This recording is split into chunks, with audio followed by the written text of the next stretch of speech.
everybody. I'm just setting up my board for demo. It's great to see you guys. Hi, Mama Tiger 9.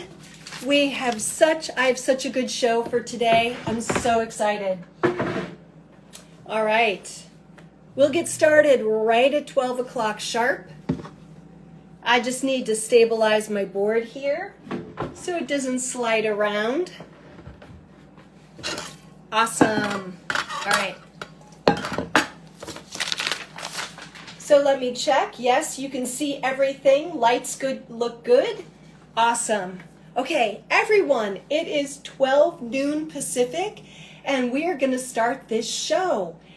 It's a very rainy day here in Los Angeles, very, very unusual, but I'm not going to complain because I know the rest of the country and other parts of California are really suffering.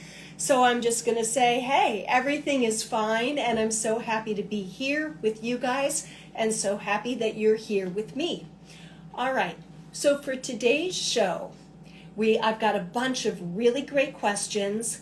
And also, remember last week, there was a wonderful question, or actually more of a statement. One of our bakers wanted to learn more about hydration levels in bread doughs, in yeasted doughs. So I've just been running with that idea, and I'm so grateful for that idea because it really is going to spawn this wonderful new series which, if you're new to bread baking, is going to get you started in a great way. Or if you're a veteran bread baker and you need some inspiration, this is going to be just perfect. All right? So we are starting with bagels. And what I'm going to do, I know I normally start with questions, but I'm going to get into demo so that at the end of the show, I can pull beautiful bagels out of the oven for you and have a big reveal, because there's nothing better than a big reveal, right?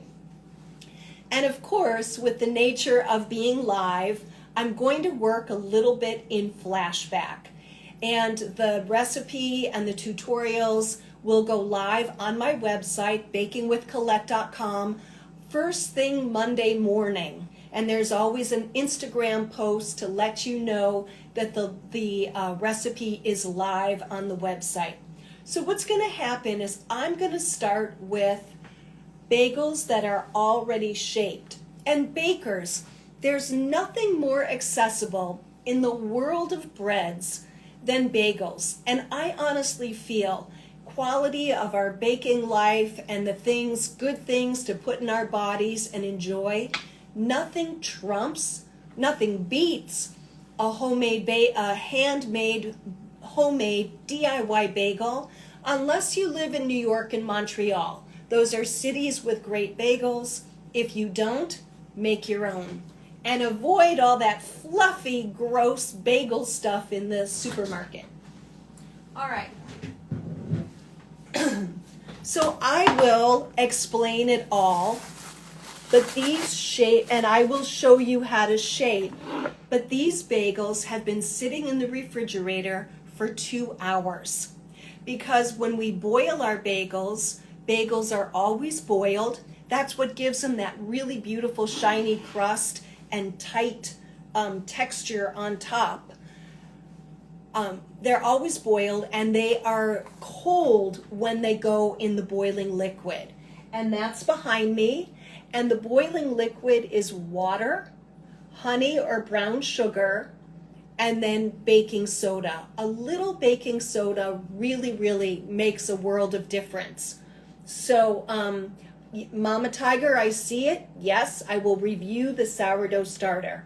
All right, so here are my shaped bagels. And the pots, as I said, the pot's behind me. One thing I want to show you for your shaped bagels, just to make sure that the hole doesn't close, you can open up that hole a little bit before dropping them in the water. My pot's big enough to do 3 bagels at once. We want the hole to be not too big, but not too tight, because if the hole closes up, we're going to have bread rolls more than bagels. My baking tray is lined with a silpat, and my oven is at 450 degrees. When I demo shaping, that tray is lined with parchment paper. I'm gonna boil these, not poach, boil them at a low boil for about 30 seconds on each side. Then you need something like this or something like this to flip them. This is called a spider. This is called a slotted spoon. I don't know why they call these spiders, but whatever, that's what they're called. So pistol packing mama, I saw you put a handful of white sugar into your bagel water. I would recommend try brown sugar, honey, or molasses, something that's already caramelized, and it really, really does help aid in that gelatinization and then give your bagels a little bit more color.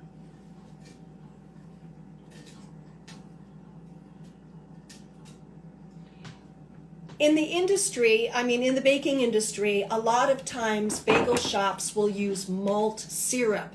And I mentioned Montreal, and if anybody's from Montreal, I know you'll back me up in a heartbeat, because the bagels in Montreal are fantastic, and they are always boiled in a honey water solution. Okay, now you can see the difference between the boiled bagels, boiled for 1 minute, compared to the ones that are going to go into the water next. All right. And the other thing I do, because I make sure that that the smoothest side is on top. So put it in the chat. Can you see the difference? How they look fluffy. And while they're wet, I'm going to top them. So I'm just kind of counting. Normally, I'm very focused. I set a stopwatch. But since I'm talking to you guys, what I'm going to do is just kind of count in my head the 30 seconds, and then I'll flip them. You can leave the bagels plain, or you can do poppy seeds, sesame seeds, everything bagel mix, coarse salt, whatever you want. You can dip the wet bagels in toppings that are on a plate for a really smooth finish, or you can just do this.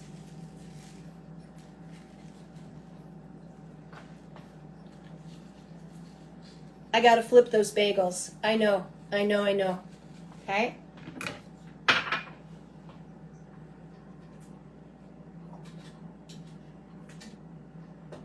Oh, they look good. All right. One thing I'm really glad, bakers, for our first baking series of 2023, we're not going to be using a lot of eggs. The price of eggs with the avian flu outbreak, I'm sure you're feeling it. It's crazy. Okay, we're almost done. So you can see I've got poppy seed, I've got everything bagel mix. You can do onions, but I recommend you cook them. Or if you're using dehydrated onions, soak them in some hot water and drain them. Otherwise, they tend to burn on top. We have some questions specific to bagels when we get to questions. These three I'm going to leave plain because I want to get these in the oven. But you can see they look great. Now, if you're doing a large batch, all right? Maybe you're doing a couple trays, and you want to top them all, and they dry out. They'll get the toppings may not stick. Just grab your spray bottle and spritz them, and then your toppings will stick. All right? You don't need to dump them in the water. I know my bread bakers in the audience, you always have your spray bottle handy, because we need it so badly. All right, when we're baking bread, it's just like something you have to have. Okay, the oven, as I told you guys, is 450 degrees. These are going to bake for 20 minutes.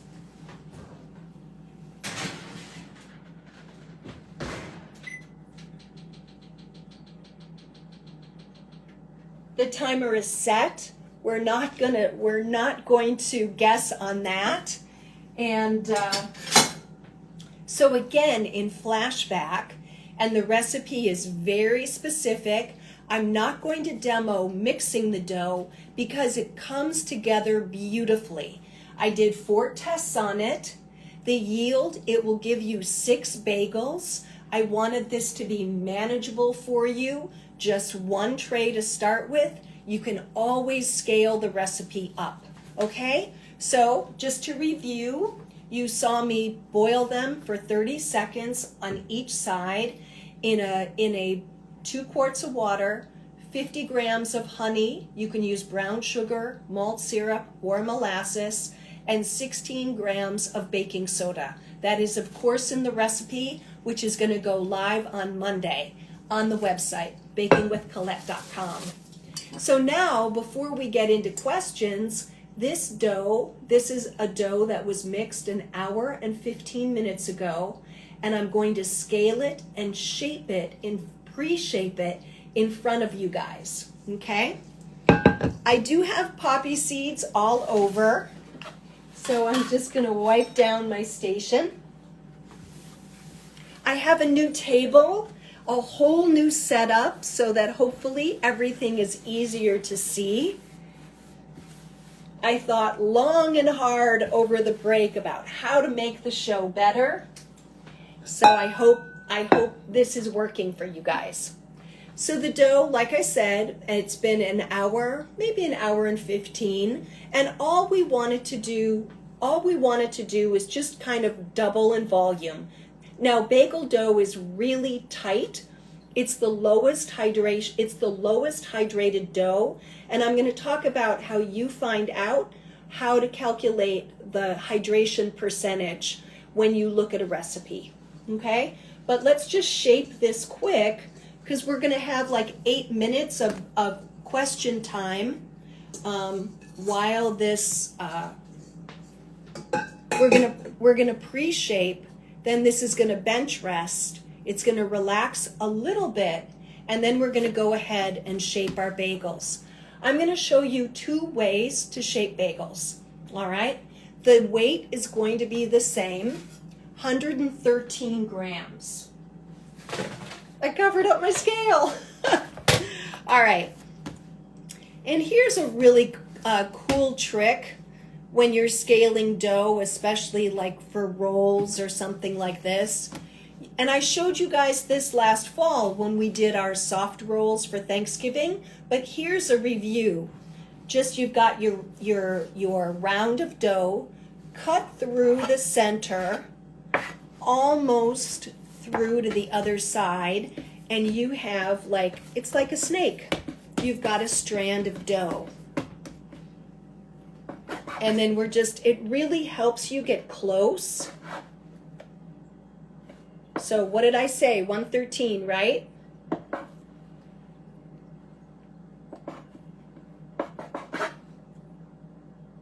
Okay.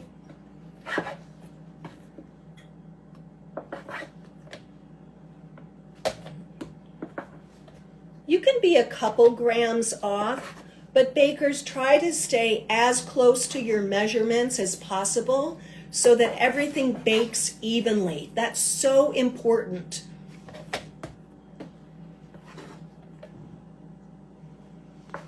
One to 2 grams is usually fine. For those of you who are baking in, maybe you're working in a bakery, that's pretty much the standard.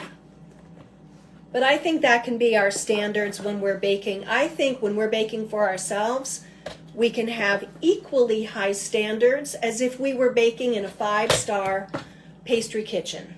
We are our own 5-star pastry kitchen. All right, so everybody, this worked out really well. As promised, we've got 6 pieces of dough, all weighing with between 1 to 2 grams of 113. So I told you, I promised you 2 ways to shape your bagels. So this is going to inform your pre-shaping. If you're going to use the strand method, you're going to pre-shape the dough into a little cigar cylinder shape. Nothing fancy, because we're gonna reshape it, and then just stick this over here. You can see I kind of pound it into a rough rectangle. Oh, I see that. I see your comment, Pistol Packing Mama. That's a great thing to do, but I will address that in just a second.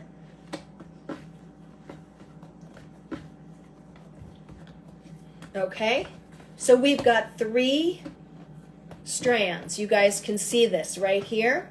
Looks like that. Looks like a cigar. And then I'm going to shape 3 in a round. Just a rough round. Just like we did those rolls at Thanksgiving. Looks just like that. And don't worry, you know, if you have pieces of dough from when you were trying to get to that 113, it's totally okay. It'll all kind of mesh together. So now what we're going to do, so you guys can see, I just want to make sure you can see, we have 3 strands and 3 rounds, and I'm going to cover this up with my plastic wrap, and we're going to let this sit for 8 minutes. And during that 8 minutes, I'm going to take on your comments and questions, because we got some good ones. Bakers, my asking for the questions on Wednesday, I'm so glad I started doing that, because it gives you guys a little bit more time, and I just generates great questions. So I'm a little embarrassed that it took me a while to come to that, but I'm there now, so that's all that matters. All right, okay. So this first question came from Emerald Cupcake Los Angeles, and you have been posting gorgeous work as usual. And the question is, if we want to incorporate dry fruit powders to change the color or flavor of doughs like bagels, how would the weight of the dry ingredients like flour be affected in the overall baker's percentage breakdown? First of all, I just want to say I'm so happy that you're talking about baker's percentages, and that's kind of our theme, and getting really comfortable with them. So the answer is, you can add up to 10 to 15% of fruit powders, vegetable powders, and the way you DIY them. Places like Trader Joe's often have, they're usually in the same aisle with the nuts and the dried fruit and the seeds. They're packages of freeze-dried fruit, and that's what you want to use, because we don't want to really add any more moisture. If we use like frozen fruit, we'd be adding more moisture into the dough, and it just makes things so much harder. So when you look online, if you see like a beautiful pink tinted croissant, you know, like very natural, that's the first thing that comes to mind. You don't really want to exceed the 15%. And that also goes for cocoa.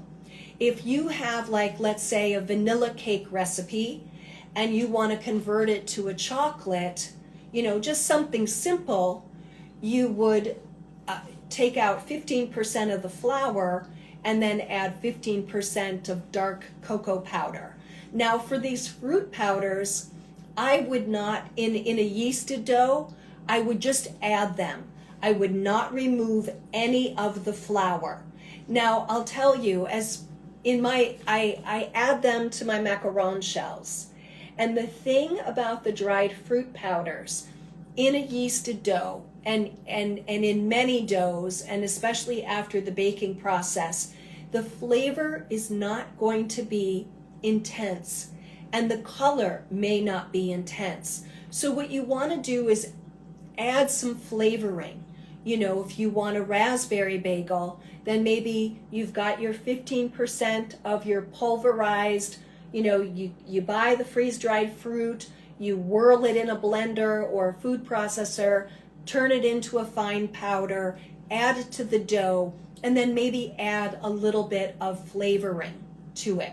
And then also think about, in order to get more flavor, maybe when you're serving, pair it with a spread that either contrasts, complements, or even matches to bring out more of that flavor. It does dull, and the color dulls too. I know we probably don't want to use any food color, but there's a reason why when we see, like, especially just thinking of bagels, like rainbow bagels or pink bagels or blue bagels or green bagels for St. Patrick's Day, they are really adding food color because it's hard to get that intensity, and you got to bump up the flavor a little bit as well, because it can be it's not going to be intense. It'll be nice, it'll be subtle, it'll be nuancy, but it's not going to be bam in your face fruit flavor. All right, I hope that helps.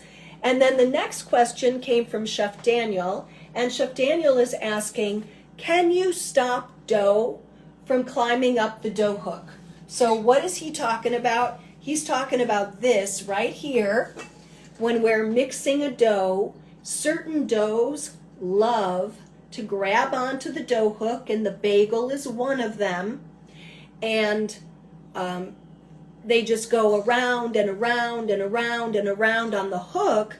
But the kneading process, it's important that the dough works around the side of the bowl as well as go around and around. So for the bagel, and I hope you'll be super inspired and bake these bagels, you just have to stop and scrape it off the dough hook and then turn the mixer on again. These bagels have an 8-minute mix, and I counted because I had these questions printed and ready to go.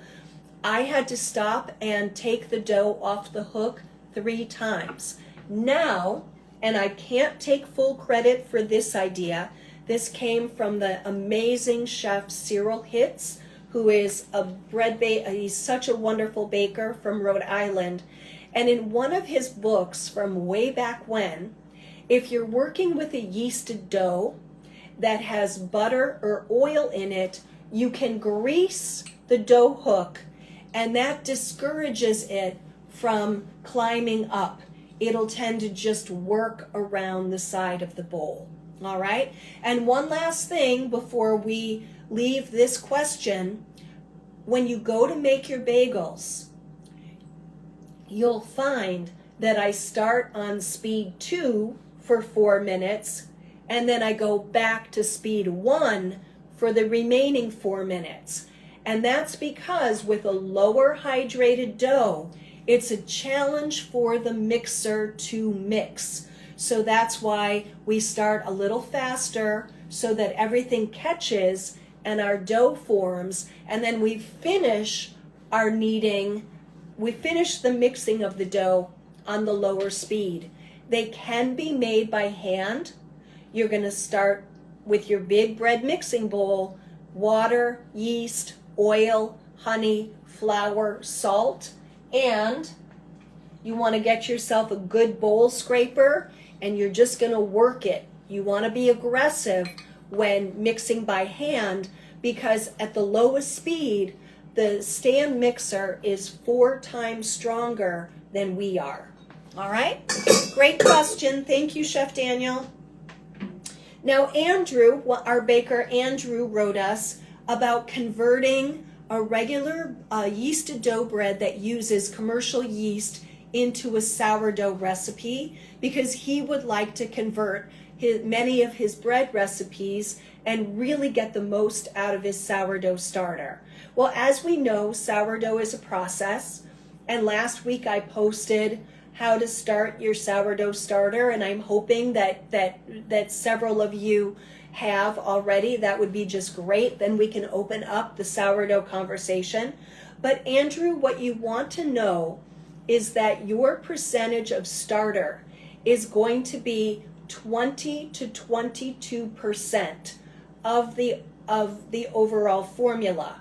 And compared to this bagel using commercial yeast, it has like 1.8% yeast in it.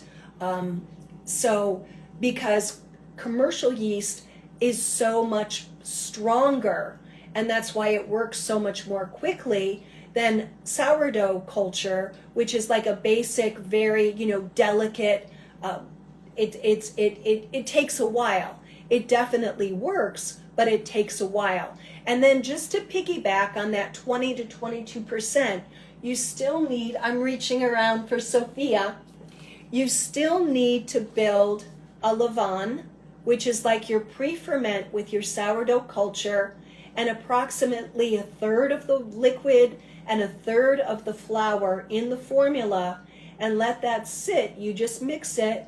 You let it sit at room temperature 12 to 16 hours. In the cooler months, in summer, I don't go more than 12, and you want to work with a nice ripe sourdough culture. I just fed Sophia, and she's not bubbling up yet, but I can guarantee by 4 o'clock this afternoon, because she's a beast. She's really something. This starter is a piece of work. In a couple hours, she's going to be just rocking. All right? And I'll be able to build a pre-ferment, a sourdough pre-ferment, classically called a levain, tonight.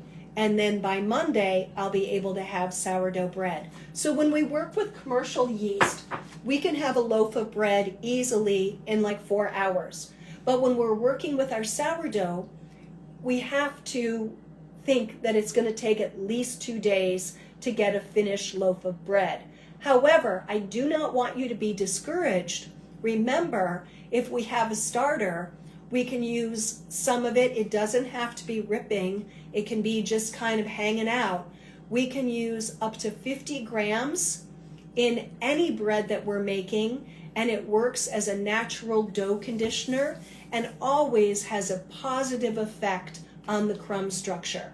And this would be a starter that you're maintaining on a regular basis, not one that's in the back of the refrigerator, but one that you actively are, maintaining, but maybe you don't have time to really babysit your sourdough. Know that you can always use a little bit of your culture as a dough conditioner in your regular doughs. Okay?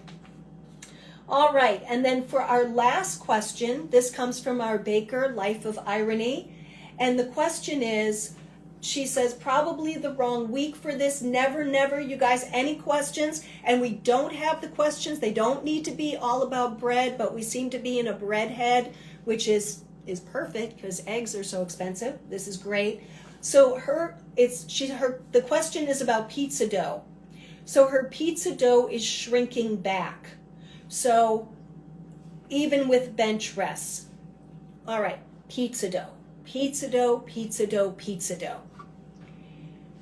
In the very best pizza shops, the pizza dough usually has a 2 to 3 day overnight fermentation.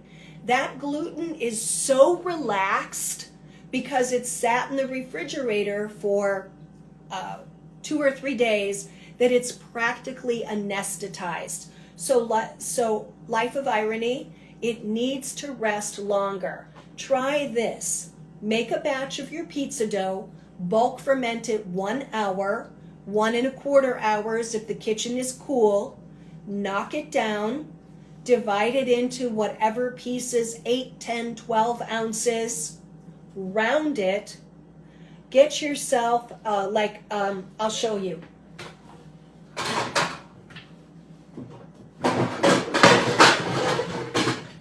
See, this is why I love teaching from the kitchen. So you would have a cake pan like this. This would work really well. Little sides are good. And then you would oil this. You would put your rounds of dough in. You would turn the rounds of dough upside down and flip them again so they have oil on the top. Cover it and let it sit overnight in the refrigerator at least 1 night, all right?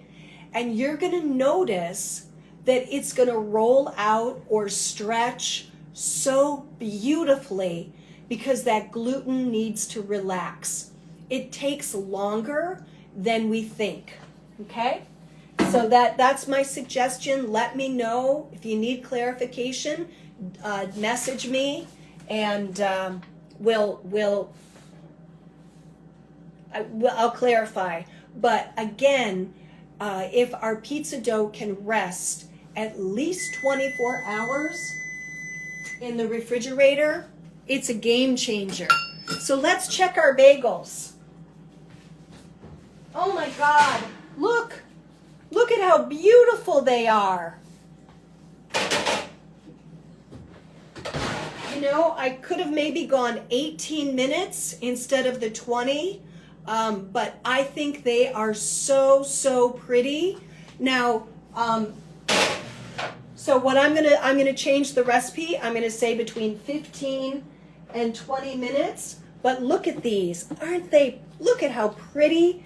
They are gorgeous. They are shiny, and they're nice and smooth on top. They smell fantastic.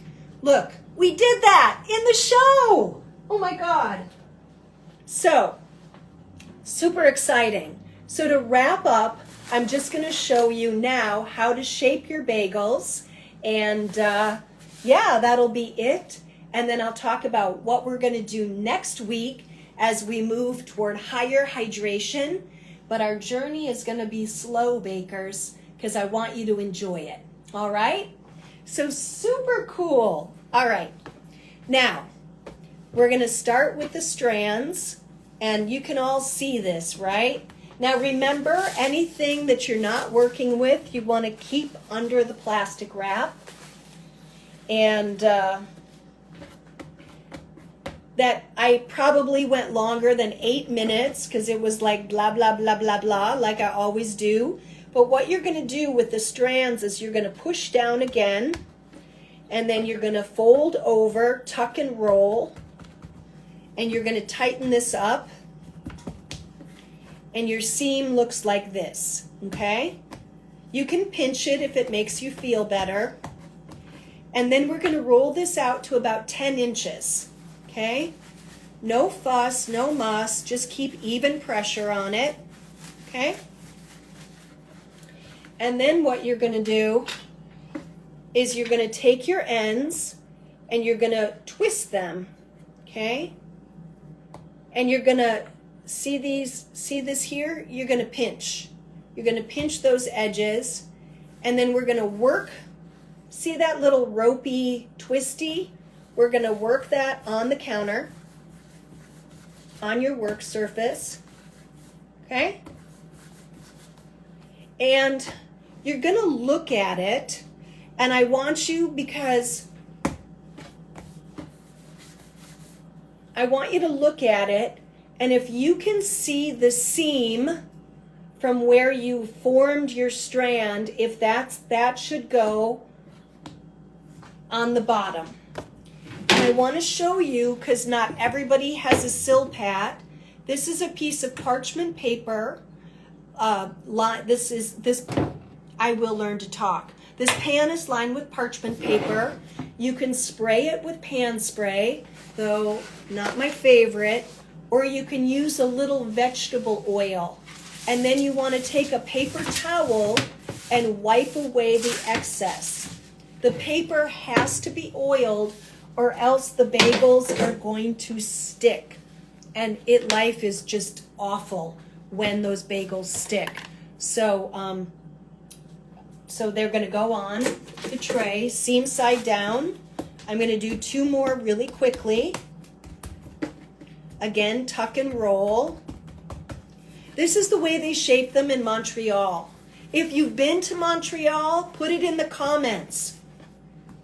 If you're planning a trip to Montreal, you have to make time to get some of their bagels.